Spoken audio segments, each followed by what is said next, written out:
බෝධි පූජාව පිළිවෙලට කරන්න මළුව හොඳට සුද්ධ කරන්න ඕන. පිං රැස් වෙනවා. මල් ආසනේ සෝදන්න ඕන. පිං රැස් වෙනවා. පිළිවෙලට මල් තියන්න ඕන. පිං රැස් වෙනවා. ඊට පස්සේ ඒ අපි කියමු දරුවන් ලැබෙන්න හෝ ඒකට නම් ගෙදර ඉඳලා මල් මාලයක් ගොතන්න ඕන දෙන්නම. ඒක බෝධින්වහන්සේට පලන් දාන්න ඕන. දිග සිවුරක් ගෙනල්ලා බෝධින්වහන්සේට පලන් දාන්න ඕන. රත්තරන් පාට සලුවක් ගෙනල්ලා බෝධින්වහන්සේට පලන් දාන්න ඕන. කොඩි ගේනවා නම් බෝධින්වහන්සේට පලන් දාන්න ඕන. ඒ කියන්නේ කඳට දාන්න ඕන නැත්නම් රන් වැටට දාන්න ඕන නැත්නම් ආසනේ ට්‍රේ එක බන්දීසියක තැම්පත් කරන්න ඕන.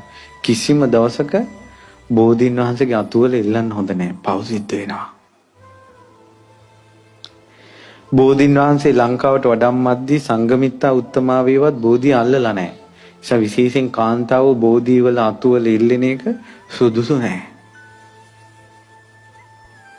හිතන්නකො හාමුදුරු නමක්ගේවත් කකුලක් අල්ලලා වඳින එක ස්ත්‍රියකට සුදුසුද?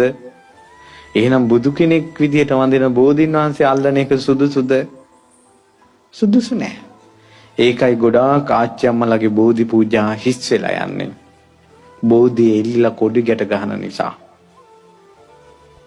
සතාන් සිව්පාව ඇඳපු කපුටෝ නයි ඇඳපු ඒවා ඉල්ලන්න හොඳ නෑ බෝධියේ. හොඳම කොඩිය තමයි බෞද්ධ කොඩිය. ඊළඟට බෙහෙත් පූජා කරන්න ඕන. නිකන් කොළබොල නෙවෙයි. කසාය තම්බලා පතාට එකට හින්දලා පූජා කරන්න. හොඳම ඖෂධ පූජාව තමයි මී පැණි ගිතෙලි පූජා කරන එක. පූජා කරලා ඔක්කොම වටේ පැදකුණු කරලා පූජා කරලා ඊළඟට සුවඳ පැන් වලින් බෝධිය නාවන්න පුළුවන්. හොඳම සුවඳ පැන් තමයි සමම් පිච්ච මල් කලින් දවසේ කඩලා කලයකට දාන්න ඕන. දාලා පහවදා මේ මලුත් එක්කම පැන් වක් කරනකොට සුවඳයි පැත්තම. ඊට පස්සේ ওই විදිහට මේ පැන් බෝධිය දෝවණය කරලා සුවඳ පැන් වලින් බෝධිය මේවා කරලා වටේ අතුපතු ගාලා පිරිසිදු කරලා ඉඳගෙන හොඳට තිරුවන් වදින්න ඕන. රතන සූත්‍රයේ අඟුලිමාල පිරිත ජදග්ග පිරිත ආදී සජ්ජහායනා කරන්න ඕන. ඊට පස්සේ කරණීයමෙත් සූත්‍රයේ සජ්ජහායනා කරන පොඩි වෙලාවක් මෛත්‍රී භාවනාව වඩන්න ඕන. ගොඩාක් විස්තර දන්නේ නැත්නම් මම සුවපත් වේවා සුවපත් වේවා සුවපත් වේවා මා මෙන්න මේ ගමේ සිටින සියලු දෙනා සුවපත් වේවා සුවපත් වේවා සුවපත් වේවා මේ නගරයේ සිටින ආදි වශයෙන් මෛත්‍රී භාවනාව වඩන්න ඕන. වඩලා අවසානයේ මෙන්න මෙහෙම පින් දෙන්න ඕන.